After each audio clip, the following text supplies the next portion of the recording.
हरियाणा में चुनाव की तारीखों का ऐलान होने के साथ ही चुनावी बिगुल बज चुका है, जहां एक और राष्ट्रीय राजनीतिक दल धरातल पर उतर चुके हैं, तो वहीं दूसरी ओर अब क्षेत्रीय दल भी जोर आजमाइश करने में जुटे हैं। इसी कड़ी में गुरुग्राम में नवनियुक्त जन सेवक क्रांति पार्टी ने अपने चुनाव चिन्ह का लोकार्पण किया। इलेक्शन कमीशन के द्वारा जन सेवक क्रांति पार्टी को 7 किरणों वाली कलम का चुनाव चिन्ह दिया गया है। देखिए, पहले तो आपके दर्शकों को मैं भी शुभकामनाएं देता हूं कि अब लोगों के पास एक विकल्प आ गया है। पहले लोगों के पास हाथ था, कमल था, झाड़ू थी, चश्मा था, लेकिन एक चीज़ की कमी थी, वो थी पेन और कलम की। तो आज हमारे लिए एक ऐतिहासिक दिन भी है और हमारे लिए गर्व का विषय भी है कि हमारा चुनाव चिन्ह का लोकार्पण हुआ है। मैं कहना चाहता हूँ ये चिन्ह नहीं है, ये एक हमारी पार्टी का प्रतीक है। कहीं ना कहीं हमारे मूल्यों का, हमारी नीतियों का, हमारे सिद्धांतों का एक सटीक प्रतिनिधित्व भी कर रहा है और सारे पढ़े लिखे लोग हैं। और मैं यही कहना चाहूँगा, जो कलम होता है वो इतिहास बदलने की ताकत रखता है। एक तलवार से भी तेज़ धार कलम की ताकत होती है और हम चाहते हैं कि हर बच्चे के हाथ में कलम हो, क्योंकि कलम से ही वो शिक्षित बनेगा। और जो इसकी 7 किरणें हैं वो कहीं ना कहीं एक एक किरण कुछ कह रही है, क्योंकि कलम की जो निब होती है वो ज्ञान होता है, कलम की जो निब होती है वो विचार होता है और हमारे लिए एक संकल्प है।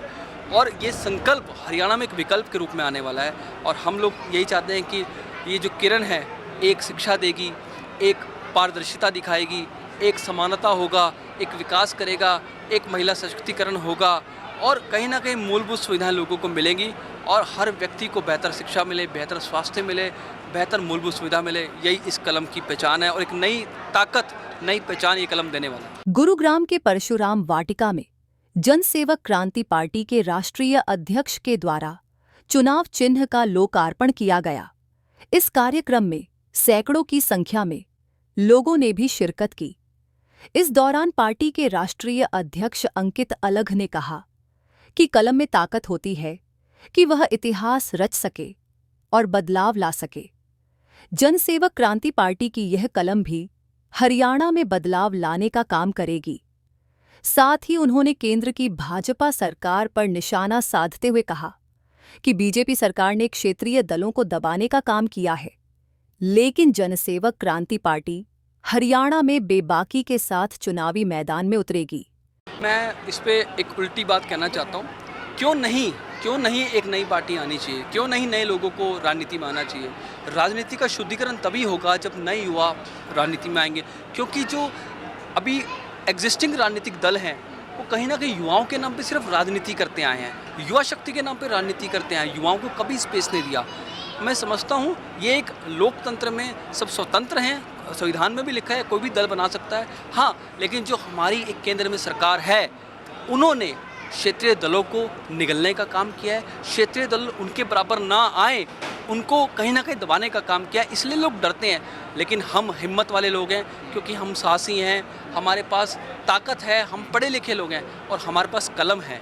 तो ये कलम की जो ताकत है ये एक ऐसी लेखनी लिखेगी, हरियाणा में एक नया इतिहास लिखेगी, एक नया दौर लिखेगी, जब हरियाणा का प्रत्येक व्यक्ति इस कलम को चुने। वही जनसेवक क्रांति पार्टी के राष्ट्रीय महासचिव विक्रांत मक्कड़ की माने तो यह कलम रोजगार, स्वास्थ्य, मूलभूत सुविधाओं के साथ साथ बेहतर भविष्य और विकास के लिए काम करेगी।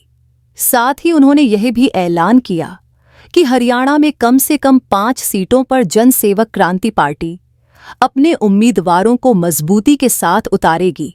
शुभकामनाएं मैं कहूँगा हरियाणा के हर व्यक्ति को, हर जन को, हर छात्र को, हर छात्रा को, हर ऐसे युवक को जो बेरोजगार है, हर ऐसे व्यक्ति को जिसे न्याय नहीं मिलता, क्योंकि यही सब चीज़ें, इन सब चीज़ों को करने के लिए, इन सब चीज़ों की नई दिशा के लिए, उस सोच के लिए, उस पहचान के लिए, उन सब चीज़ों की मजबूती के लिए जन सेवक क्रांति पार्टी ने इलेक्शन कमीशन ऑफ इंडिया से आवेदन किया था कि अब इस सूबे को, इस प्रांत को, इस प्रदेश को ज़रूरत है कलम की। भाई अंकित अलघ गुड़गांव से ऐसी शुरुआत कर रहे हैं कि बहुत हो चुका है इस देश को, अब कमल की नहीं कलम की ज़रूरत है। देखिए, प्रतिक्रिया कहती है जन सेवक क्रांति पार्टी, जैसा इलेक्शन कमीशन ऑफ इंडिया ने अपने लेटर में भी हमें बताया, क्योंकि हमारी शुरुआत है, हमें 5% सीटों पर लड़ना है, तो 5% सीटों पर तो हम अवश्य लड़ेंगे और हो सकता है उससे ज़्यादा भी लड़ें। आज तावड़ू से जो बागड़ी साहब आपके समक्ष आए हैं, जिनकी एक अपनी पहचान है, जो बहुत पुराने समाज सेवी हैं, पहले कुछ पार्टियों में काम भी कर चुके हैं, लेकिन क्योंकि बड़ी पार्टियां होती हैं ना, वो लोगों को